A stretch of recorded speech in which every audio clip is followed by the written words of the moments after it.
birds in the sky made a home out of me. Walking this road, trying to carry this load. You know, sometime everybody got to fall down. Sing, everybody got to fall down. Sometime everybody got to fall. Everybody got to fall down. Sometime, great God, everybody got to fall.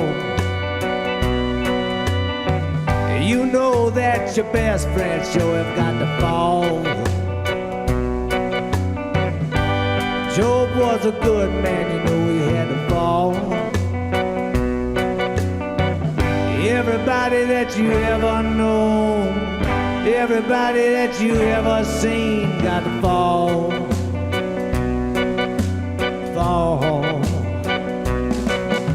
Everybody got to fall down. Sometime everybody got to fall. Everybody got to fall down. Sometime, great God, everybody got to fall. Gravity is a mighty thing. You try to get up, it brings you down again. Jake, welcome in Rhodes. You've just flown in. You're coming for one show over from Chicago to Rhodes. It's very exclusive. One show, Rother Bluestage. Right. Is that how you say it? Bluestage. Bluestage. It's okay, that's the German pronunciation. Right, Okay. it's not stage. Bluestage. It's Blues Days. Blues Days? Yeah. That's what the stage means? Yeah. Oh, all right. All right, I'm gonna learn a little bit of German. Right. You're coming from Chicago, started out in the punk scene, if I got it right, before discovering the blues. Yeah, that's right.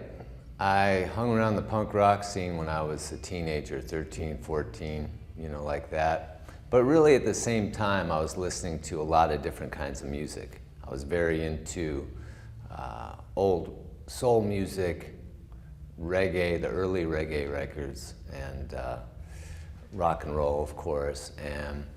And blues was something that was kind of coming out of the cracks. It was everywhere in Chicago, you know, it was here and there. And it was also coming out of the cracks of all the music I was listening to. Because, you know, everything in American music really comes out of blues in some way or another.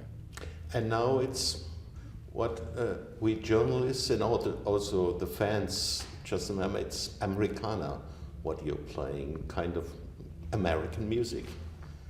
Yeah.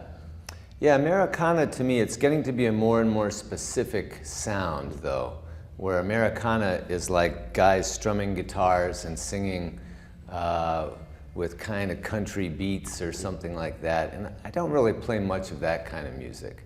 So I distinguish it a little bit from Americana. I think of it more as roots music. I prefer that term because roots seems to point at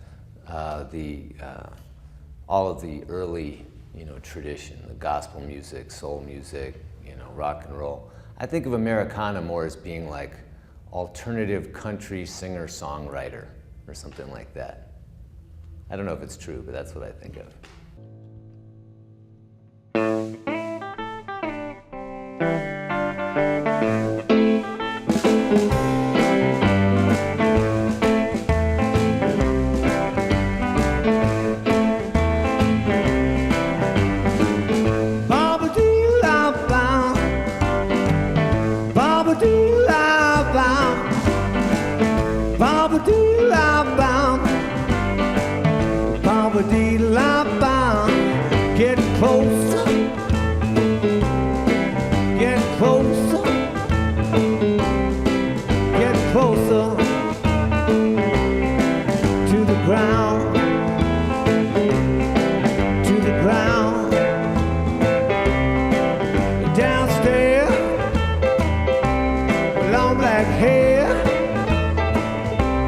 Change them clothes before you come in here. Walk in the door, the old woman stole darkest light you ever seen before. You're getting closer, closer, and closer. You're playing music almost all your life. Many people know you as an actor. How did that happen, also having this second career? Well, when I was a kid, I really wanted to be an actor. I loved to go to the theater. And Chicago is a really good city for theater. A lot of really good theaters. And so when I was a kid, maybe 10 years old, I bought a secondhand suit so I could go to the theater and work as an usher to seat people. And in exchange, I'd get to see the plays for free. So I did that. I saw a lot of plays, and I got into a public high school that was a fine arts high school, and I studied studied drama for a year and a half, and then I dropped out of high school.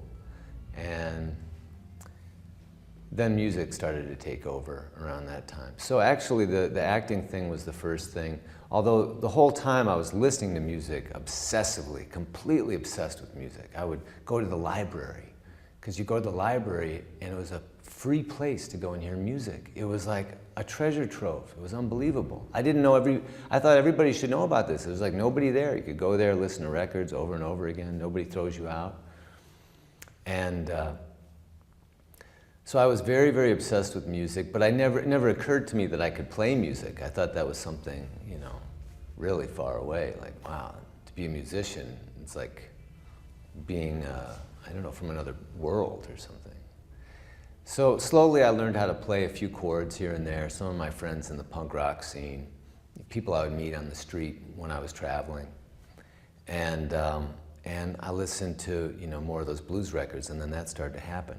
But the acting thing, I moved to Los Angeles in 1996, and, you know, it's the headquarters for movies, right? And I was doing my thing. I was playing blues, I was, you know, writing songs, I was hanging out. And I started to meet actors, I started to meet directors. People like that would come to my shows to hear me play. And one guy who came to my show was a guy named Steve Buscemi. Great actor, great director. And he said, you know, hey, I'm gonna do this movie, this prison movie. It's called Animal Factory. We got to be friends over time. And he said, you know, I think you'd be good in this movie. And, you know, maybe you could do a couple of your songs. So it took a while from the time he told me that until the movie was made. But eventually it happened. And I went and I did that movie with him. And then after doing that, I thought, okay, well, maybe I can do this thing. Maybe I can also do acting. And it's, you know, it's related to music. I mean, in a way, you know, musicians take on, we all take on a persona, and musicians take on a performing persona for singing their songs. Maybe it's a little bit of a different persona for this song, or you know, something like that. So it wasn't so far removed, really.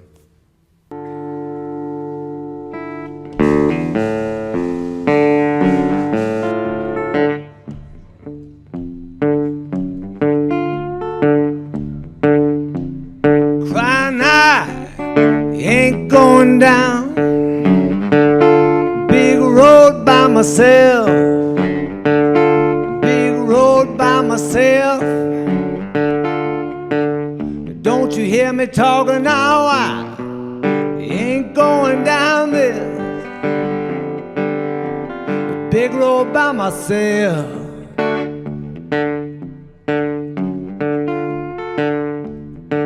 I can't carry you, baby. You did several records. You may have a good-going music career. Also coming over to Europe, to Germany. Where does this connection with the guys from Smokestack Lightnin come from? Well, I have a friend named Jimmy Sutton, who's the producer of my last two albums, the current one that's out, Sunnyside, and the next one that's coming out. And he has a label called High Style Records. And he came out of the kind of the rockabilly scene back in the late 80s. And I met Jimmy in Chicago, probably in 1991. He had a thing called the Big C Jamboree, and it was a showcase for rockabilly bands and music that was sort of around rockabilly too. So blues was considered part of that world, kind of on the periphery. So I was sort of peripheral to that world, but I would come in and I would you know, play and sing and hang out with those guys sometimes. So I got to know some of these rockabilly people over time, and Smokestack Lightnin had been around for a long time, kind of around that scene, that rockabilly scene. So I'm sure I heard about them before, but Jimmy Sutton, I was coming over to Europe and I was looking for some musicians to play with, and he said, oh, you know, there's this guy, a really cool guy, Bernie Botke, he's in Nuremberg, you know, you should look him up. So I contacted Bernie, and Bernie, you know, helped me put some musicians together. And now we have this Nashville, Nuremberg connection, sister cities, or brother cities, or something. Where are you based? Have you coming from Chicago, lived in Nashville. I live in Nashville, yeah. Musical headquarter, in a way. Yeah, yeah, very much.